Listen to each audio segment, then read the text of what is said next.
In this episode of the Locked On NBA Big Board Podcast, it's part two. We had to split the episode up into two segments. When James and I get to talking hoops, sometimes we can be a little bit long-winded, so we had to stretch it out.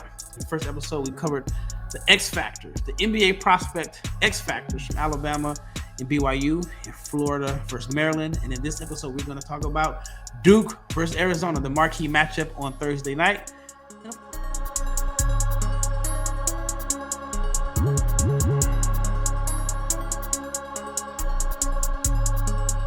Big shout out to each and every person that has made the Locked On NBA Big Board Podcast your first listen of the day. And in this case, it might be your second listen of the day. I'm your host, Rafael Barlowe, along with my co-host, who happens to be my brother, James Barlowe. And this episode is brought to you by FanDuel. Right now, new customers can get $200 in bonus bets when your first $5 bet wins. And if you are not subscribed to the Locked On NBA Big Board YouTube channel, please subscribe, like, share, comment, click the bell so you can be notified every time we drop an episode. And if you love the NBA, yes, the NBA is still going on. James mentioned that he's going to struggle watching the 4 games tonight and the NBA. But if you love the NBA, check out the Locked On newsletter at lockedondaily.com. It is your one-stop for ultimate team and league coverage delivered right to your inbox. So again, check it out at lockedondaily.com. All right, in the first episode, it wasn't planned to be a 2-part series, but hey, sometimes, like I said, we get a little bit long-winded. We talked about the NBA prospects that are X factors or could be X factors for their team and how their play could possibly, help improve their draft stock. Yes, I know that the NCAA tournament shouldn't have a major impact on a player's draft stock when teams have at least a minimum of 30 games of film to evaluate. But I like to mention that we're human. There is a human element to this. I mean, we've seen guys like Dante DiVincenzo. We've seen his draft stock skyrocket with the deep NCAA tournament run. And we can't forget about Shabazz Napier. I don't think anybody had him as a first-round pick prior to UConn making a deep tournament run. So, yes, there is a chance that a guy can lead his team and go far. I'm even thinking way back. What's my man's name? Tyrese Thomas? He wasn't even the best player. He played on that LSU team. Top 5 player. He went really high in the draft. So, yes, there is a human element, and sometimes a player's draft stock can skyrocket with a deep tournament run. Again, we talked about Alabama, BYU, Florida, Maryland. But now let's talk about the main event on Thursday night. I apologize to Texas Tech and Arkansas, but in the second slate of games, most of the attention is going to be on Duke versus Arizona. This is a rematch. They faced off in November. It was a game that Duke won 69-55 in Tucson. So, Arizona, they want their revenge. They got smacked. They got smacked at home. And Cooper Flagg, this was one of the earlier games in his career, had 22 points or 24 points, 7 rebounds, 3 assists, I think like 3 blocks. He was 10 of 22 from the floor. This was one of those games where it was so early in the year. If you had a little bit of doubt about Cooper Flagg or you just had a little bit of reservations on what is he, this was a game where you're like, okay, all right, this dude is the truth. Because I know there were some people that were a little skeptical. Not everybody, but there was a small group of people that were a little skeptical about Cooper Flagg. And like I say, this game, I mean, Duke's preseason or pre-conference schedule was pretty loaded with who they play, Kansas, or was it Kentucky? I forgot. Kentucky, Auburn, Arizona. Well, Arizona was before Kansas. So actually they played Kentucky. So remember, they had lost to Kentucky in like the 3rd game of the year. And Flagg did the spin move and he turned it over. Did the spin move, and then they played Arizona 10 days later. So anyway, with that being said, this is a different Duke team in a sense, different Arizona team. Carter Bryant versus Cooper Flagg. I'm just gonna say those names. Like, what's the first thing that comes to mind when you think of this potential matchup? Because Cooper is obviously the number 1 pick. Carter is a guy that some people like in the first round because of his physical tools and defensive upside. he has a really, really good opportunity. Now, he's a guy that I think if he plays extremely well on defense and gives Cooper a little bit of trouble, I think you can just see the bank account or the money just increasing in his bank account. But what are your thoughts on this potential matchup? I 100% agree with you. If the human element is ever going to affect anyone's draft stock in this Sweet 16, it will be Carter Bryant. Now, Carter Bryant, for anyone who doesn't know, the box scores, the log, it doesn't look good. I don't want to say it doesn't look good. It doesn't tell a story of somebody who could be a top 20 pick, first round pick. On the season, he's averaging 6.5 points, 4 rebounds, 1 assist. He's playing 19 minutes a game, 47% from the field, 37% from 3 on 3 attempts. And he's getting you a block and almost a steal. But he is shooting 68% from the free throw line. So, with that said, I know on a previous pod we had, I think all 4 of us, myself, you, Leaf, and Richard. And I think it was Leaf that was describing like all the attributes, positive attributes of Carter Bryant. And I said, that sounds like Patrick Williams too. But there is the I guess you could say the major swing is that Carter Bryant looks to be a legit good shooter. And again, 38% on 3 attempts. Again, I know he's only averaging like 6 a game, but running it back, like he shot the ball well from 3 in high school. He shot the ball well from 3 in EYBL. Good shooter, unguarded, good shooter off the catch. So that's a huge difference. And even still, like, even if he's not, like, the upside, the intrigue, I know he wears a wristband on his arm like OG Anunoby. Like, you're going to look at him. He's going to pass the eye test. And I think you talked about it, Ralph, offline. He's going to kill his workout, right? Because he's probably going to shoot the ball well. You're going to see the big, broad shoulders, the long arms, do a couple chin-ups. He's going to look great in workouts. But this opportunity here, like, if I'm him, man, whatever it is I need to do to get done to lock in, like, if you can just make Cooper Flagg's job difficult, like, he might be a top 15 pick, Rob. Oh, yeah. It is 10:58 p.m. Central Time. If I'm Carter Bryant, I'm asleep right now. I'm making sure I got plenty of rest. Hyperbaric chamber. Yeah, I'm all of asleep. That stuff. I'm watching all the film. I'm studying all of Cooper Flagg's moves, everything. Because, again, I think, like you said, you said it great. You said it best. This is a situation where he can really earn himself some money with his performance on the defensive end. He may not even have to score points. He could score 4 points and still come out as someone that greatly benefited from his performance this game. Listen, if he scores 10 and hits 2 threes and holds Flagg to like 18, he could wear 3 chains on draft night. This is there's between 1 chain and 3, Ralph, because like this is you couldn't ask for a better opportunity for a guy, especially if you're just going to hang your hat on defense. So we'll see how it goes. But at the same time, like, Cooper Flagg is cold. And Cooper Flagg, like I said, he can impact the game. You know what? I like to compare him to Kawhi, but him as a weak side shot blocker, as a small forward, or I think a small forward is crazy. Because if the ball goes up, like, he's smacking it out of bounds. But I think, Flagg's obviously he's going to go number 1. But this matchup for Carter Bryant. This is what you want. This is when you tell your agent, like, hey, go ahead and put that scat back in the cart. Like, we can make this happen if you play well. So man, these kids got some scat back money while they're on campus. I literally talked to an NBA.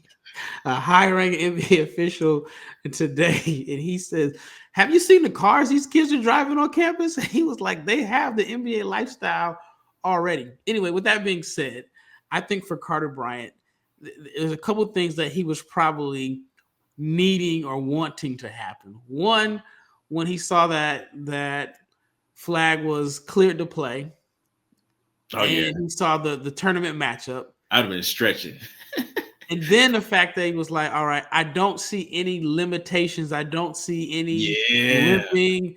So, it's going to eliminate the he was hurt, this and that. I mean, it's a perfect scenario for Carter Bryant. And I received a text like Monday morning. It was like 5:46 Monday morning. It's from a talent evaluator. He's not an NBA scout, but he's not an official NBA scout on the payroll, but he's a talent evaluator that I really respect, has done a lot in the grassroots and basketball and college basketball and so on. He sends me this message at 5:46 in the morning. And he says, Carter Bryant, and he was at the Arizona-Oregon game. He says, Carter Bryant is scary defensively. He looks like he may measure at 6'9" in shoes. He's legit 1-5 defender at the college level, 1-4 in the league. Maybe he can defend some fives if his body matures. And so I think this is going to be a game that you're going to see a ridiculous amount of NBA scouts at. They know the do, guys. Yeah. They know, the range. But for Carter Bryant, this is a matchup that could, like I said, earn him some money. Hey, but you know what, though? Cooper Flagg really is a crazy dude. And I'm pretty sure he's looking at it, the matchup, too. And he's like, this dude not going to make any money off me. March Madness is here, and FanDuel is giving you the chance to get in on the action like never before. Right now, new customers can get $200 in bonus bets when your first $5 bet wins. That is 200 extra bucks to use with everything from buzzer beaters to Cinderella stories, and you can even pick who is cutting down the nets.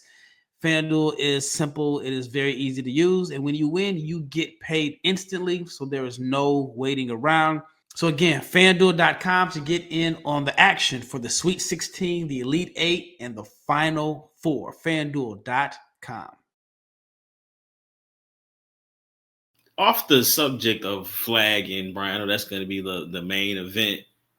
Tyrese Proctor he's going to get guaranteed bread for sure. He might be a late first round pick. I thought that, and I had this article that he's shooting 42% from three. I had this article that I was hoping to put it out before Thursday's games, and I guess I'll put it out after. If Duke wins, I don't want to say after, but if Duke wins, I'll put it out. And if not, then it'll just come out when I'm getting closer to the draft. But I asked some scouts, and they're still they're not sold. I mean, one, they talk about he's been in college 3 years, and he's like 20. He's super young. They're talking about how he's still slim. He's still light. They don't know if he's a 1 or I don't think he's a 1. 1 or a 2. Concerns of it's funny, and I'll probably tell it to you offline because I don't need this to go in the algorithm. But they were just talking about the concerns about the athleticism, turn the corner, stuff that we've talked about before on our podcast. Real quick, one thing I want to say about the Locked On NBA Big Board podcast, whether it's me, you, Leaf, or Richard, we are not going to just talk about all positives for players 5 days a week, 30 minutes a day. We are going to share our real thoughts and concerns. Yes, they may be concerns. People have been saying I don't know, I guess they say we pick on players or we're negative. No, we just say real thoughts and concerns. It's not all fluff. And I feel like a lot of times you only hear the great things and you only hear about, it's almost as if every player in a draft class is going to stick in the NBA. It's not going to happen. No way. And you can even see in this draft class, it's early, but some people, it's not early. Like next year, you on the clock. So, and I mean, you hope everybody gets. I always say I hope everybody makes hundreds of millions of dollars, but realistically, that's just not the case. It's not going to happen. I mean, if we're lucky, we're going to have 20 guys in this class stick. Mm-hmm. So there's going to be somebody in the lottery that's going to flame out. I mean, it happens every year. So with that being said, no, we're not being negative towards players because we point out their flaws. And also, I mean, the opinions are fluid. I may have an opinion on a guy at the beginning of the year, and it totally shifts by January. Listen, I switched so fast on Jace Richardson, man. I did a clean backpedal I ain't gonna say his name, but yeah, I backpedaled. Like, nah, I had to reevaluate, and I was like, you know what? Forget what he's not. What is he doing? So, Yep. but as far as Tyrese Proctor, and I recall when you brought me on and you had him in the top 5, and I was like, nah, he can't turn the corner, and he can shoot. And I always said he was an off the ball guy. So now that I was right, Raf, as an off the ball 6'5" guy that can kind of make plays but can really shoot, that's like a late first round pick, early second, good situation where all he has to do is catch and shoot, defend, make some plays. I think he has a chance to be a top 35 pick in this draft. Very similar to Walter Clayton, where in the right situation, he's playing a lot of minutes because he can shoot. And again, whether or not you think he needs to add some bulk, I don't necessarily think that. I mean, it will matter in the sense that, okay, can he guard 2s and 3s at 6'5", whatever they list him at? Maybe not. But he's 6'5". He should be able to guard 1s, and you'll take that. We already know in a situation, no, I don't think he's a lead guard, and it's clear that Duke doesn't think he's a lead guard, but he's going to make open shots, and he's on the tear right now. So I think he has solidified himself with everything as a top 35 guy in this draft. I agree with you. The scout that I spoke with, because I had a conversation about can he possibly sneak into the late first round if he continues to do what he's done. Now, what he's done in the NCAA tournament, I do not think is sustainable. I mean, we're talking 22 points per game on 79, 81 shooting splits. I don't think that is sustainable. I mean, he was 7 of 8 from 3 against Baylor, 6 of 8 against Mount St. Mary's. He was 9 of 10 from the floor against Baylor, 6 of 9 against Mount St. Mary's, and he only has 1 turnover. And so I asked some scouts, like, is it possible? Am I tripping here? And basically, the NBA scouts told me that I am tripping. So they disagree. One guy was like, he's still skinny. And this is a quote, doesn't have the athleticism and physical tools that you like to see. I do wonder how he generates advantages if one is not created for him. He's moved really good off the ball this season, so it may not matter. That's what I'm saying. This is what he says. Obviously, the shooting is valuable and the form is compact and repeatable, but who does he guard? Is it 1s or is it 2s? Says he doesn't really put pressure on guys, but they like the leadership and intangibles. And then this is yada yada. I just don't know if any of that warrants a first-round pick. Says you can wait and get in the second round and maybe even as an undraftable 2-way. Dang. But if he keeps killing and their best player throughout is their best player throughout the title run, then he can make people contemplate him as a first round pick. See, okay, so I'm looking at Tankathon and I see like Boston at 28, right? He can do everything. You get exactly what you need from him in Boston. I don't need you to be the point guard, right? I just need you to make open shots, come off the bench, and make the easy plays because they're going to run everything through Brown and Tatum. And you get Drew is older. I don't need 82 from Drew. I don't even need 62 from Drew. They're such a well-oiled machine. But you got to think in the future, maybe we can develop a guard who can complement our guys. So I don't know. I've grown to appreciate Tyrese Proctor because I understand what he is, and I don't really care about what he's not because I don't think at the NBA what he's not is going to matter in a sense because I don't need you to create paint touches. I need you to knock the open jumpers down. We can run some action for you. Maybe you can continue to shoot and just make the right play. Like he's not turning the ball over, and I never thought he was a high-level playmaker anyway. So it's like I feel like that's a top 35, top 40 guy. Yeah. Another scout I asked, he was flat out like, no, if I had to choose between him and Walter Clayton as the guy that I think could possibly sneak up in the first round, I'm going with Clayton because I agree. He's an NBA level shot maker.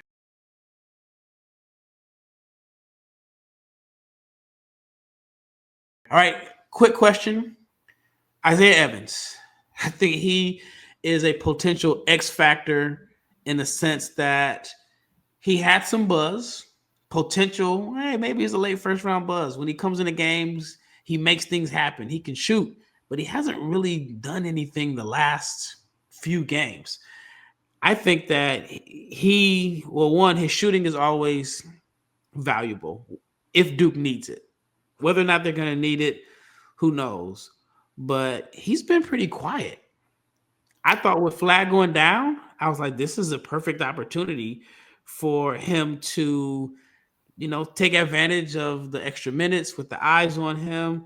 But I'm going to just give you these numbers. North Carolina, the North Carolina game. Well, obviously, Flagg got hurt versus Georgia Tech. North Carolina game, 0 for 3, 26 minutes. Louisville, 6 points, 2 of 4 from the floor. Mount St. Mary's, 2 of 9 from the floor, 4 points. Against Baylor, only played 7 minutes, 0 points. It's almost looking like go back to school. Yeah, you're gonna have to have some books in your backpack next year. But do you think for him? I mean, to me, it was already borderline best case scenario, late first round pick.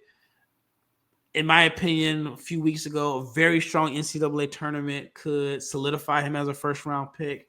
But now it's like, at this point, especially with the money that I've heard has been thrown around in the portal, go back to school. You're going to make a lot of money in the portal. Think he should enter the portal? You don't think he should go back to Duke? I mean, well, I'll put it like this. For him, yes, I think he should go back to Duke. But from a business standpoint, maybe you enter your name in the portal to see the value that you may have. Because go ahead. I've heard up to $3 million this year for certain guys. And if you're on draft boards, you're going to get some money. So portal was not the word that I meant to use. I did talk about going back to school, but I do think from a business standpoint, you might have to enter the portal just to see the value. Because I have heard some guys that aren't on any draft boards that are just, guys that have started for 3 years and they're getting offered $1 million. So I'm like, if it's $1 million for this guy, then somebody that's on the draft board should be able to get 1.5 to 2. Well, if I am Isaiah, whoa, shoot. See, that doesn't make sense then. Okay. You know what I'm doing if I'm Isaiah Evans?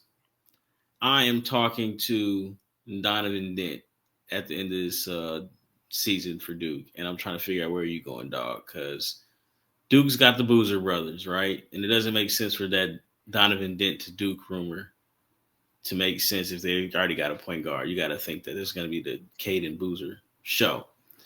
But if I'm Isaiah Evans, I'm like, you know what? Let me go get paired with a point guard that's going to find me and I can get loose. Maybe we can go figure something out if I decide to leave Duke. Now, he can stay at Duke and play because you're going to play the Boozer brothers. You're going to get same opportunities or more opportunities because Canepa won't be there. But I feel like, I don't know, man. I don't foresee, just because of the way that the game is, like he's like, he has to make his first 2 shots, right? And that's going to dictate how much he plays against Arizona. And if he doesn't make those first 2 shots, then he probably not going to play a lot of minutes. And if he doesn't play a lot of minutes, then I feel like he's just been too hot and cold this year to enter the draft. So it just feels like he should be a second-year guy, and he can show more than him being a shooter. And just really physically, he's just not ready, like, at all. Yeah. So I don't – and it's not a bad thing to go back for year 2, especially for a guy who was in like a, inconsistent role. I don't think it's a bad thing, but I don't think physically he's ready. But at the same time, like, who's to say he can come back next year to Duke or wherever, and he can still be a top 10 pick next year. So maybe it makes sense for him to go back. No, I did think that he was trending into that guaranteed money category, and then he just hasn't really maximized the opportunity that he had when Flagg was out for 2 games in the ACC tournament, and then the 2 NCAA tournament games also. All right, we got to talk about it. I hear this question all the time. I say every 3 weeks I get this question. Hey, man, why isn't Caleb Love on your draft board? Do you think he's an NBA player? And my answer is always the same. Like some nights, Caleb Love looks like a lottery pick. And then there are other nights where he will shoot you out the game in the first 5 minutes. And so it's hard for a guy that has 5 years of college experience and only 1 year shooting above 40% from the floor. 1 year, you heard that correctly, shooting above 40% from the floor, and 1 year shooting above 3% from three as a guard to be drafted in the NBA. But when Caleb Love is on, he is a phenomenal scorer. One thing I love about Caleb Love is that the confidence, he does not care, never wavers. Like I do like irrational confident guys. I do love guys that just, hey, I'm 0 for 5, but I'm gonna let this shot fly like, I'm 5 for 5. but Caleb Love has he just got a different tier when it comes to confidence. But he's a player that I don't think he's going to get drafted. But I would not be surprised if he goes nuclear against Duke. I think he did it before at North Carolina. But he's an interesting player, and to me, Caleb Love is always the most dangerous player on the basketball floor for both teams. but I like him. I just would not draft him. But he's also someone that I could see lights it up at the combine, and then kind of makes you think like, maybe. But then again, it's, two schools haven't been able to improve his efficiency. But if I'm Duke, I'm absolutely terrified of what Caleb Love can do. Are you terrified? Yes, because if he's hot, he's capable of giving you 30. And a guy that can give you 30 in an NCAA tournament game could send you That's true. home. That's true. I mean, the game against Oregon, 29 points, 9 rebounds, 4 assists. He was 10 of 18 from the floor and 5 of 7 from 3. Those are the type of games that can get you sent home. Yeah. He had a game against Texas Tech a couple weeks ago, 10 of 15 from the floor, 5 of 8 from 3, 27 points. When he's hot, he's scorching hot. Do you think Duke should be scared of Caleb Love? I think they should be terrified of him. I think that Duke will be fine. I do think he can get hot. I think Sion James is gonna have to, I'm basically stealing somebody's material. I think it was one of the friends that know Silly, but they said if he makes his first 2 shots, it could get interesting. Because again, if he makes his first 2 shots, man, he might go 10 and 19. But if he misses his first 2 shots, he might go 7 and 19. And 7 and 19 is not going to beat Duke. So I mean, there's a healthy level of respect for him as a scorer, but you just don't know what you're going to get. And like you said, ultimately, I don't think he's an NBA player, but he's going to be somebody in July at Summer League when guys, the first round picks get sat down. He's going to have a 25-point game. And he's going to have a game where he has 8. Well, Duke knows this all too well. For example, the year was it 2022 when North Carolina went to the championship game. That year, right before the end of the season, the last game of the season, Duke played North Carolina. I think it was Coach K's last game. He had 22 points, but he was 4 of 17 from the floor. But he was 12 of 12 from the foul line, and North Carolina won that game. And then when they met again in the NCAA tournament, he lit them up for 28 points on 11 of 20 shooting in 40 minutes. Like, he's capable of some monster performances, but Caleb Love's his situation is going to be interesting. Don't know if he gets drafted, but he's the guy that you're going to duck. You're going to hear about guys ducking in the pre-draft process. Yeah, especially if I'm like a freshman.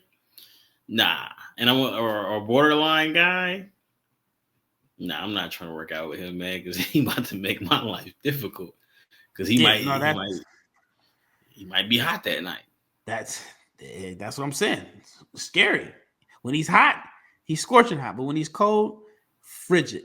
Well, that wraps up this episode of the Locked On NBA Big Board Podcast. We got to stretch it out into 3 episodes. This episode was all about Carter Bryant, Cooper Flagg, Tyrese Proctor, Isaiah Evans, and Caleb Love. But in the next episode, we're going to talk about Texas Tech and Arkansas. Stay tuned.